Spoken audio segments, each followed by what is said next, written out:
네, 오늘 깨부채 각당에서는 23회 이 김영희 교수님을 모셨습니다. 뭐 잘 아시는 대로 김 박사님 서울대 의대 교수로 오랫동안 재직을 하셨고 또 특히 이제 보건의료 개혁에 많은 관심을 기울이셨던 그리고 실행을 많이 하셨던 그런 동문이시기도 합니다. 노무현 정부 시절에는 사회정책수석 그리고 고령화 시대 자문위원장으로 활동을 또 하셨고 국회에 진출하셔서 19대 의원 지내셨고 그리고 이제 문재인 정부에서는 국민건강보험공단 이사장으로 재직하시면서 의료개혁 특히 이제 뭐 문재인 케어를 만드시는데 아주 핵심적인 역할을 감당을 하셨습니다. 오늘 뭐 바쁘신 중에 이렇게 출연해 주셔서 감사드리고 오늘 좋은 말씀 부탁드리겠습니다, 선생님. 네, 안녕하십니까. 네. 우선 그 서울대 의대 학창 시절 그 이제 얘기를 먼저 좀 꺼내 보겠습니다. 그 당시만 해도 사실은 그 학창 시절에 워낙 또 의대 공부가 또 그냥 굉장히 좀 치열하고 바쁘실 텐데 그 기간 동안 졸업하실 때까지 판자촌에 가셔서 무료로 진료를 계속 하셨다고 그럽니다. 그럼 보통 결심 가지고는 뭐 되지도 않을 것 같고 특별한 이유나 계기가 있었던지 좀 말씀해 주십시오. 그 제가 본과 1학년 때가 1973년이었는데요. 그때는 서울에 뭐 곳곳에 판자촌이 가득가득했었습니다. 이 가난한 사람들이 굉장히 많았던 시절인데 이제 저는 우연한 기회에 그 친구들하고 같이 이제 판자촌 진료를 시작해서 73년 본과 1학년 여름쯤 시작해서 학교 졸업할 때까지 한 주도 빠짐없이 판자촌 진료를 주말이면 다녔습니다. 매주? 매주. 그 진료 중에는 뭐 여러 가지 에피소드도 많으셨을 것 같아요. 뭐, 그때만 해도 진짜 73년도 이때만 해도 뭐 정말 열악했던 지역이 너무나도 많았던 그런 곳이 많았기 때문에. 처음에는 물레동 판자촌에서 시작해서 지금은 성산대로가 되어 있는 이제 모래내. 예. 그 다음에 또 한양대 뒤쪽에 있는 왕십리 그쪽. 왕십리, 답십리 일대 뭐 등등을 다니면서 진료를 꽤 열심히 했죠. 또 이제 여름 겨울방학은 또 무이촌 찾아가서 강원도 뭐 이런 데를 많이 다녔습니다. 정말 저도 기억이 나는데 그 물레동 이쪽은 정말 물 침수도 잘 되고 뭐 이렇게 그럼요. 예, 그런 곳이고 굉장히 열악했던 곳이긴 합니다. 예. 대학에서도 뭐 많은 일을 하셨지만은 그 가운데서도 이제 보건의료 개혁에 관심을 많이 기울이셔서 그 개혁적인 무슨 작업도 많이 하셨는데 그 부분과 관련해서 좀 해오셨던 일들 좀 설명을 부탁드리겠습니다. 제가 이제 80년대 교수가 되어서 이런저런 이제 그 전에 제가 이제 졸업을 하고 나서는 예방의학이라는 이제 과목을 전공으로 선택을 했는데 그 중에서도 저는 이제 보건의료 정책을 전공하게 됐습니다. 그래서 이제 80년대부터 조직에 있으면서 이제 의료보험이 예전에는 많을 때는 400개, 적을 때는 한 250개 정도의 그 작은 그 지역 직장 조합으로 이렇게 분리되어 있었는데 그거를 통합일원화하는 그 노력을 해서 2000년에 지금의 건강보험으로 이제 개편되게 되는데 그때 저도 이제 교수로서 굉장히 노력을 많이 했었습니다. 또 비슷한 시기에 의약분업이 시행이 됐는데 그때도 이제 제가 꽤 노력을 해서 의약분업은 사실 의사 약사들 간의 견해 차이도 많이 굉장히 있고 좀 민감한 문제라서 정말 이때 정말 치열했을 것 같은데 지금보다 그때 이제 제가 뭐 동료 의사들한테 여러 가지 비난도 많이 받고 했지만 뭐 저는 나름의 신념이 있었기 때문에 이제 의약분업 이제 같은 2000년에 그 성사가 돼서 이제 그런 노력을 했었고요. 그 이후에는 뭐 여러 가지 공직도 맡고 해서 다른 일들도 여러 가지를 했는데 제일 최근에 한 것은 아까 말씀드린 대로 이제 의료보험, 건강보험의 급여 확대를 하는 문재인 케어로 이제 언론에서들 많이 불렀습니다만 이제 그런 일을 제가 추진을 했었습니다. 사실은 이제 건강보험공단이 의료계에 이제 이렇게 그 수급을 해주는, 그러니까 사실은 상위 기관이라기보다도 좀 수급을 해주는 기관이기 때문에 사실은 돈을 받는 입장인 의사들의 입장에서 좀 어떻게 보면 뭐 의사들한테 조금 유리한 쪽으로 가지 않겠나. 사실 의사가 직접 하시면 뭐 사실 이런 지적도 사실은 있었습니다. 그죠? 그래서 의료인이 하신 경우도 두세 번 정도 있는 걸로 저도 기억을 하는데, 오히려 선배님은 좀 반대 입장에 서셔가지고 뭐 이렇게 의료개혁 하시는데 상당히 좀 애를 쓰신 것 같습니다. 네. 그 문재인 케어는 사실 뭐 의료계에 뭐 반대가 좀 있었지만, 저는 이제 건강보험의 말하자면 혜택을 늘려줘야지 된다. 그러니까 문제는 이제 국민들이 자꾸 의료보험으로 나오네. 네. 건강보험 하시죠. 네. 이제 국민들이 건강보험의 혜택을 받고도 본인 부담금이 너무 많아서 가정경제가 파탄나는 일이 꽤 많이 있었습니다. 그런데 저는 그 부분을 가정 파탄이 일어나지 않을 정도로 건강보험 혜택을 늘려야 된다고 이제 생각을 했고, 그러려면 이제 비급여로 되어 있는 걸 좀 줄여야 되기 때문에 의사 선생님들한테 이 보험 적용을 하면서 수가를 주는 거는 조금 여유 있게 줘야 된다. 그렇지 않으면 이제 협조가 되지 않을 거기 때문에 이제 그런 방향으로 이제 추진을 해서 그동안에 꽤 큰 덩어리의 이 건강보험 적용을 늘리도록 그렇게 이제 추진이 되어서, 예를 들어서 이제 선택진료비라든지 입원실료라든지 그렇죠.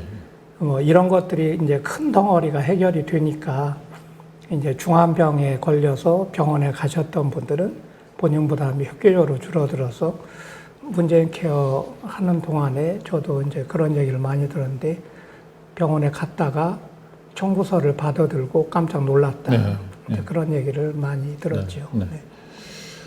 하여튼 뭐 의료개혁 계속 오래 하시다가 이제 공직에 어쨌든 뭐 교수를 하시다가 이제 뭐 좀 관여는 하셨지만 공직에 어쨌든 몸을 담으셨는데, 이 사회정책 수석은 사실은 의료 문제뿐만 아니라 좀 전반적인 여러 분야를 좀 다뤄줘야 되고, 의사에서 이렇게 좀 어떻게 보면 정치인으로 이제 국회의원까지 하셨을까요?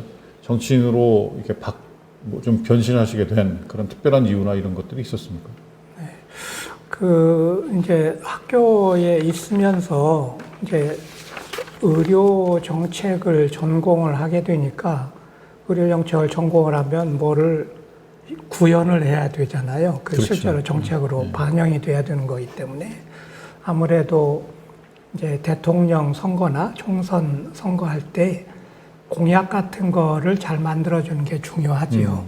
그럼 이제 그렇게 당선되신 이제 분들이 이제 그걸 구현해 주게 되니까, 그래서 이제 김대중 대통령이나 이제 노무현 대통령의 후보 시절에 제가 이제 공약을 만들어 드리는 그런 역할을 했었습니다. 노무현 대통령 때는 제가 첫 해 한 2년은 고령화 및 미래사회위원회라고 하는 국정과제 위원장을 맡아서, 그때 이제 노인 복지라든가 이제 특히나 저출산 문제 때문에 보육을 강화하는 그 정책을 만들어서 이제 지금처럼 이제 보육이 강화되는 계기를 이제 만드는 적이 있었고요. 청와대에 들어가서는 사회정책 수석이 이제 되었는데, 그거를 후반기 2년을 제가 했었습니다. 이제 거기서는 뭐 보건복지뿐만 아니라 교육, 노동, 여성, 환경, 문화 이런 것들을 이제 사회정책이라는 이제 분야로 해서 맡았기 때문에 개인적으로는 굉장히 시야가 많이 넓어지고 공부를 많이 해서 정책 전공하는 사람으로서는 아주 좋은 기회이기도 하고, 이제 여러 가지 정책을 또 구현할 수 있는 기회를 가지게 되었기 때문에 제 개인적으로도 또 굉장히 보람 있게 힘은 들었지만 보람이 있었던 기간이었습니다. 그 이후에는 이제 국회로 진출을 하셨습니다. 근데 국회에 갔다 오신 분들 얘기로는 항상 늘 안 갔으면 좋을 뻔했다 이런 말씀도 많이 하시는데 의정 활동하시면서 어땠습니까? 뭐 필리버스터도 그때 저는 뭐 기억나는 게 대통령 뭐 이런 언급도 하시면서 필리버스터 하셨던 그런 기억도 나는데 네. 어떠셨습니까? 그때 이제 제가 이제 그 복지 그 전공을 하니까 말하자면 복지 분야의 이제 대표로서 그 비례대표제 공천을 받게 된 것입니다. 그래서 이제 19대 국회에 이제 당선이 되게 되어서 국회에 들어갔는데 그때 예를 들어서 장애인 건강권법, 그 다음에 전공의 특별법, 뭐 이런 그 입법도 하고 이제 보건복지 분야의 여러 가지 법률 그 개정을 하기도 했고요. 그 다음에 그 당시에 이제 공무원 연금이라든가 특히 기초연금 이런 이제 이 정책들을 다루게 되어서 거기도 좀 관여를 했고 특히나 이제 그때 기억나시겠지만 메르스가 유행을 해서 메르스 대책에도 제가 이제 관여를 하고 그렇게 했습니다. 필리버스터는 그게 테러 방지법의 이 문제 때문에 그 당시 야당으로서 이제 반대하는 이제 필리버스터를 하게 되었는데 저도 이제 거기 들어가서 필리버스터 여러 그 발언한 중에 한 역할을 했는데 저는 가급적이면 아무리 필리버스터는 시간 끄는 게 목적이긴 하지만 뭐 그래도 내용 있는 말을 좀 해야지. 그래서 내용 준비도 꽤 해가지고 그 길게는 사실 저는 하지는 않았는데 꽤 이제 많이 호응들을 해주시고 해서 기억이 납니다. 어쨌든 이렇게 다양한 곳에서 뭐 전문성 적용하시고 하시면서 이제 사실은 큰 일을 많이 하셨습니다. 이런 게 보람이고 또 이런 걸 좀 더 해봤으면 하시는 그런 아쉬운 점이 있다면 어떤 것들이 있습니까? 네. 뭐 정책이라는 거는 아무리 해봐도 100% 구현은 안 됩니다. 그리고 또 이제 본인이 내가 설계한 대로 다 되는 것도 아니고 하다 보면 여러 가지 이제 조정이 일어나고 또 100% 못 가고 절반 가다 멈추기도 하고 이러기 때문에 제가 이제 생각했던 그 방향으로 다 나가지는 못했지만 그래도 뭐 짧은 인생에서 뭐 나만큼 한 사람도 얼마나 있겠나 이제 그런 생각을 하기도 합니다. 그러니까 이제 성공 반 실패 반 뭐 그런 것이라고 봐야 되겠죠. 네. 이제 그 공직 다 이제 내려놓으시고 나오셔서 지금 이제 돌봄과 불안이 없는 사회를 만들기 위해서 사회운동단체를 하나 지금 다시 만드셨다고 그럽니다. 그러니까 어쨌든 뭐 복지와 그동안 계속 해오신 복지와 관련성이 있을 것 같은데 이 어떤 단체인지 좀 소개를 해주시고요. 네, 제가 이제 마지막 공직을 마치고 이제 21년 겨울에 이제 공직을 마치고 나왔는데 작년에 준비를 해서 돌봄과 미래라고 하는 이제 재단 법인을 하나 만들었습니다. 네. 이 단체는 지금 이제 노인과 장애인들이 너무나 많은 분들이 이제 요양병원이나 요양시설에 가서 이제 그 생애를 마치게 되는데 저는 뭐 요양병원, 요양시설에 필요할 때는 들어가는 게 당연한데 그래도 최대한 많은 기간은 집에서 이제 계실 수 있게끔 해야 된다 이렇게 생각을 하고 그런데 이제 문제는 노인 장애인들이 집에 오래 계시려고 하면 가족들의 부담이 생기지 않습니까? 그렇죠. 이제 이 돌봄 부담을 가족들이 지게 되는 걸 이제 가족화 된다 이렇게 얘기하고 시설에 들어가는 게 시설화 된다 이렇게 얘기를 하는데 저는 최대한 그 탈시설화 그러니까 시설에 들어가지 않으실 수 있도록 만들면서도 가족들의 부담이 줄어드는 탈가족화가 동시에 일어나는 방식으로 문제를 풀어야 된다. 그런데 구체적으로 그렇게 하려면 많은 전문가들이 최대한 많이 가정 방문을 해 주셔야지 되는 거죠. 그래서 이제 지금은 요양보호사가 가서 수발을 들어주는 정도를 하지만 앞으로는 의사도 다시 이제 왕진을 다니고 간호사도 가정간호를 가서 제공을 하고 또 뭐 이렇게 물리치료사나 이 전문 이 작업치료사 이런 분들도 가정 방문을 하고 사회복지사도 방문을 하고 이렇게 그 팀으로 방문을 하게 되면 또 이제 노인 장애인들이 웬만하면 낮 시간 동안에는 아이들이 유치원에 가듯이 노인들은 노치원에 가는 방식으로 낮 시간 동안을 이제 이 주간보호센터에 가서 여러 가지 프로그램을 하고 올 수 있으면 가족들의 부담을 훨씬 줄어들면서 같이 오래 사실 수 있게 되는 거죠. 그런 시스템을 이제 전 국민을 대상으로 대대적으로 그러니까 뭐 작은 지역에서 시범사업하는 정도가 아니라 전국적으로 이제 이런 프로그램이 보편화되도록 노력을 해야 되겠다. 이제 그런 이제 단체를 만들었습니다. 이게 그렇게 이루어지려면 하여튼 뭐 제도도 바뀌어야 되고 재정도 지원이 많이 돼야 되고 여러 가지 뭐 이제 난관이 좀 있기는 할 것 같습니다. 네. 제도도 뭐 법령 제도도 많이 바뀌어야 되고 돈도 이제 당연히 많이 들어갈 텐데 이제 돈은 이건 워낙 거대한 이제 프로젝트이기 때문에 돈은 이제 그 한꺼번에 들어가는 게 아니라 연차적으로 들어가는 거죠. 매년 이제 예에서 1, 2조 뭐 또 예에서 2, 3조 이런 식으로 이제 쓰게 되면 저 돈이 들어가게 되면 이제 그거에 따라서 고용이 생기고 그 다음에 또 산업을 발전을 촉진하게 됩니다. 왜냐하면 노인들을 집에서 모시려면 침대도 전동 침대로 바꿔드려야 되고, 그 다음에 각종 보조 연구를 해드려야 되고, 그 다음에 집도 고쳐드려야 되거든요. 그러니까 집도 예를 들어서 이 단차를 없애드리고, 문턱 없애드리고, 옆에다가 이 난간 붙여드리고, 다 붙여야 되고, 그리고 이제 침대 옆에는 이렇게 세로로 봉을 해서 이제 잡고 일어나실 수 있도록, 뭐 이런 종류의 이 주택 개조를 해야 되기 때문에 또는 심지어는 서구에서는 우리나라에서 실버타운 같은 그런 프로그램을 굉장히 보편적으로 대량 그 복지주택 공급을 해드리거든요.